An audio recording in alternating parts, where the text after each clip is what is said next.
कहाँ है शोर? किस किस को अनुभव होता है कि हमारी बहुत ज्यादा थॉट्स चलती है? हाँ तो ज्यादा थॉट्स चलती है, मतलब बात आती है और उस बात पे अगर 5 थॉट चलनी चाहिए तो मेरी 50 तो ऐसे ही चल जाती है। फिर धीरे धीरे वो 50 सेटल हो ही रही थी कि नेक्स्ट बात आ जाती है, फिर मेरी और चल जाती है, और फिर मैं उसको स्लो डाउन कर ही रही थी तो फोन पर कुछ देखने लग जाती हूँ, फिर थॉट्स चल जाती है, और ऐसे सारा दिन में यहाँ पर thought after thoughts after thoughts after thoughts चलती जाती है। और धीरे धीरे ये जो शोर है ये कम होने की बजाय क्या होता जा रहा है, बढ़ता जा रहा है। और फिर हम दूसरों से कहते हैं मुझे शांति से बैठने दो, कहते हैं कभी कि नहीं घर पे जाकर, पूरा दिन इतना काम किया, मुझे शांति से बैठने दो। वो हम दूसरों को कहते हैं कि मुझे शांति से बैठने दो। एक्चुअली हमें किसको कहना है मुझे शांति से बैठने दो? किसको कहना? अपने आप को कहना है। तो साइलेंस मीन्स ये नहीं कि यहाँ साइलेंट हो जाएगा, मतलब थॉट्स चलनी बंद हो जाएंगे, क्योंकि थॉट्स तो चलनी बंद हो नहीं सकती और बंद होनी नहीं चाहिए, क्योंकि हम काम कैसे करेंगे? तो कई बार जब हम मेडिटेशन करते हैं, आप में से किसी ने ट्राई किया मेडिटेशन घर पे करने के लिए? और किसी ने ट्राई किया और फील हुआ नहीं होता मुझसे? किस किस को लगता है नहीं होता मुझसे? हाँ, वो इसलिए नहीं होता क्योंकि हर चीज सीखने के लिए तो हम गूगल पे जाते हैं, तो हम एंटर करते हैं हाउ टू मेडिटेट, और फिर वहां एक पिक्चर आती है, और वो पिक्चर कैसे आती है? Cross legged, eyes closed, silent. तो हमें लगता है ऐसे बैठना है और सोचना बंद कर देना है, तो हम भी बैठ जाते हैं। मैंने कहा ये तो बहुत ईजी है, बस ऐसे बैठना है और सोचना बंद कर देना है। हम बैठ तो जाते हैं लेकिन मन नहीं बैठता एक जगह पे।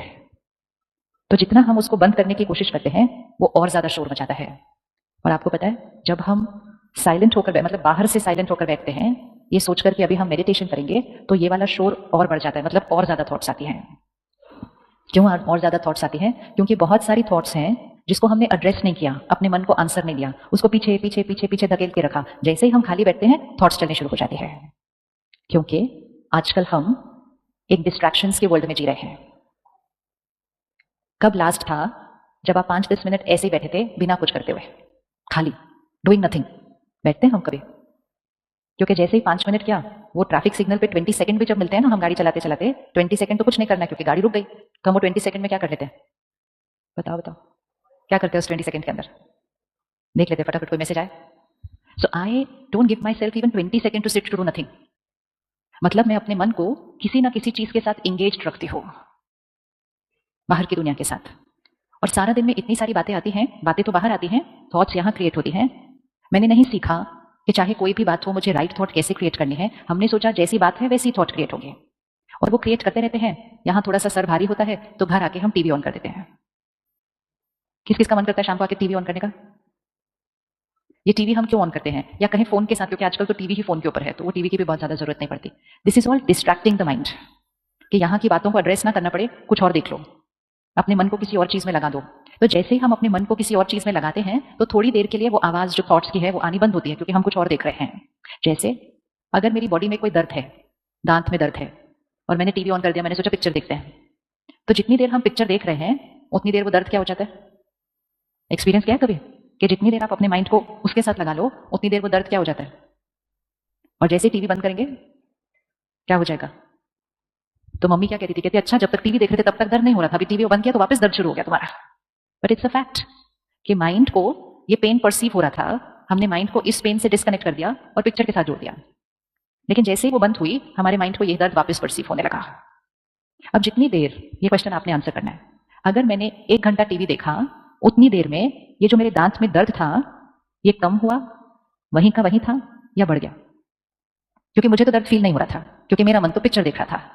तो उतनी देर में ये जो डीके था या ये जो इंजरी थी कहीं भी बॉडी में, वो उतनी देर में ठीक हो रही थी, वहीं की वहीं थी, या बढ़ रही थी? हाथ उठा के बता दो। फर्स्ट ऑप्शन, किसको लगता है वो चोट वहीं की वहीं, वो चोट वहीं की वहीं थी? किसको लगता है वो चोट ठीक हो रही थी उतनी देर में, और किसको लगता है वो चोट बढ़ रही थी? बहुत सिंपल चीज है, यहाँ चोट लगी है, ठीक है, विजुअलाइज फिजिकल, यहाँ चोट लगी है, मुझे उसको क्या करना चाहिए? अभी दवाई लगानी चाहिए, to address, I have to heal the wound. लेकिन मैंने उसको ठीक करने के बजाय टीवी ऑन कर दिया, तो उतनी देर मुझे ये याद नहीं आ रहा, लेकिन वो चोट उतनी देर क्या हो रही है, वो वुंड उतनी देर क्या हो रहा है? ठीक हो रहा है, ठीक हो रहा है। और फिर मैंने 3 घंटा एक पिक्चर देखी, दर्द नहीं हुआ, जैसे ही मैंने बंद किया दर्द होने लगा, मैंने दूसरी ऑन कर दी, 6 घंटा बीत गए, 6 घंटे में ये चोट ठीक हो रही थी? क्या हो रही थी? क्या हो रही थी? ये बढ़ रही थी, क्योंकि चोट को तो एड्रेस नहीं किया। और सपोज मैंने एक ऐसा मेथड यूज कर लिया कि मैं एक के बाद दूसरे के बाद तीसरे के बाद चौथा कुछ ना कुछ मैं अपने माइंड को लगाती गई, और 1 घंटा नहीं 1 दिन बीत गया, तो वो चोट ठीक हो रही थी? बढ़ रही थी। एक दिन नहीं, एक साल मैंने अपने आप को डिस्ट्रैक्ट कर लिया। चोट ठीक हो रही थी, बढ़ रही थी। यही हुआ है पिछले कुछ सालों से। आप में से कौन कौन तब स्कूल में थे जब ये फोन और टीवी और सब नहीं आए थे? हाथ उठा। हाँ, बहुत सारे हम। जब हम स्कूल में थे, स्ट्रेस कोई वर्ड था? हम सिर्फ एक ही वर्ड यूज करते थे, कहते थे आज एग्जाम है ना, थोड़ी टेंशन हो रही है, बस। वो भी 2-3 दिन ही होती थी, एग्जाम के दिन, रिजल्ट के दिन और खत्म। बाकी दिन तो टेंशन भी नहीं होती थी। और ये कोई हिस्ट्री नहीं है ना, अपनी लाइफ टाइम है। सो विच मीन्स चोट ज्यादा पुरानी नहीं है, it's within our lifetime. उस समय स्ट्रेस यहां नहीं होता था, वो सिर्फ हमारे फिजिक्स में एक वर्ड था, स्ट्रेस। और उसका एक सिंपल फॉर्मूला था, stress is equal to pressure divided by resilience. Pressure मतलब बाहर से आने वाली चीज, रेजिलियंस मतलब उसको फेस करने वाली आंतरिक शक्ति। लेकिन धीरे धीरे किसी ने कहा होगा I am feeling very stressed today, और धीरे धीरे वो लोगों ने वर्ड कैच कर लिया और सबने मिलकर बोलना शुरू किया, I am also stressed, I am also stressed, I am also stressed. थोड़े दिन पहले हमने सेंटर पर राखी बांधी, तो राखी पर हम लोग एक चिट्ठी पर लिखते हैं कि हम आज कौन सी आदत छोड़ रहे हैं, क्योंकि गिफ्ट हमारा वो होता है, कोई हैबिट। हम चॉकलेट्स ये सब गिफ्ट नहीं देते, हम अपनी हैबिट गिफ्ट देते हैं राखी बांधते समय। तो एक 5 ईयर ओल्ड बच्चा आया था, उसने राखी बांधी, उसको मैंने चिट्ठी दी, वो पीस ऑफ पेपर। तो कहते क्या करना है? I said what do you want to give up today, right on that. उसने इतना बड़ा लिखा, नो स्ट्रेस। मैं उसको वापस देखा, मैं कहा you know meaning of what you are writing? He saying of course. I said आपको किस बात का स्ट्रेस है? से पता नहीं, यहाँ कुछ होता रहता है, want to be comfortable here. ये 5 साल के बच्चे बोल रहे हैं, उनको भी पता चल रहा है कि यहाँ कुछ हो रहा है। और फिर धीरे धीरे स्ट्रेस को हमने नॉर्मल बोल दिया, फिर भी हमने रुककर चेंज नहीं किया उसको। आप में से कौन कौन मानते हो स्ट्रेस नॉर्मल है? अच्छा, आप में से किस किस को होता है? तो अगर होता है और उसको ठीक करने के लिए कुछ नहीं किया, तो उसको स्वीकार ही कर लिया ना, उसको एक्सेप्ट कर लिया, पार्ट ऑफ लाइफ। कुछ लोग तो कहते हैं गुड स्ट्रेस, कुछ बोलते हैं लेस स्ट्रेस, अलग अलग वर्ड्स है सारे। स्ट्रेस तो स्ट्रेस ही है, शोर है मन का जब ज्यादा सोच चलती है। और हमने उस स्पीड पर भी जब उसको नहीं रोका, तो आजकल बच्चे बोलने लगते हैं हम डिप्रेस्ड टुडे। आज 20 अगस्त 2023, ये लिख के रखना, अगर आज भी हमने इसकी स्पीड को ठीक नहीं किया, तो अगले साल तक हम कहेंगे आई एम डिप्रेस्ड एक नॉर्मल लाइन बनने लग जाएगी। क्योंकि जैसे जैसे स्पीड बढ़ेगी उसकी, हमें वो इमोशन डिस्कम्फर्ट फील होने लगेगा।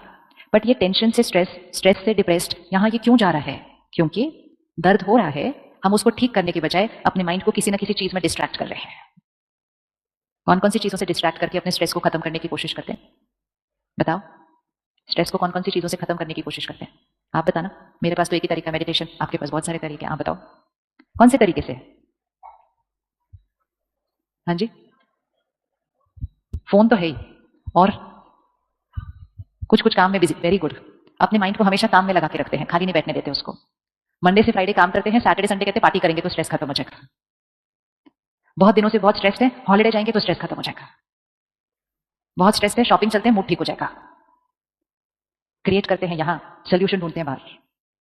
तो उस समय स्ट्रेस और बाकी कुछ पीना, कुछ लेना, जिससे स्ट्रेस खत्म हो जाएगा, वो तो भूल ही गया लिस्ट में था। तो हम थोड़ी देर के लिए अपने माइंड को उस शोर से हटाकर किसी और चीज के साथ जोड़कर उसकी आवाज को बंद कर देते हैं। और इसीलिए हमारी इस आदत को, इतने सब लोगों का वो बिजनेस बन चुका है, जो हमारी तरफ कुछ ना कुछ देते जाते हैं, देते जाते हैं, देते जाते हैं, ताकि हम अपने मन को उन चीजों के साथ एंगेज रखेंगे और हम अपने दर्द को फील नहीं करेंगे। और जैसे ही हम 1 मिनट के लिए खाली बैठते हैं, वो दर्द होने लग जाता है।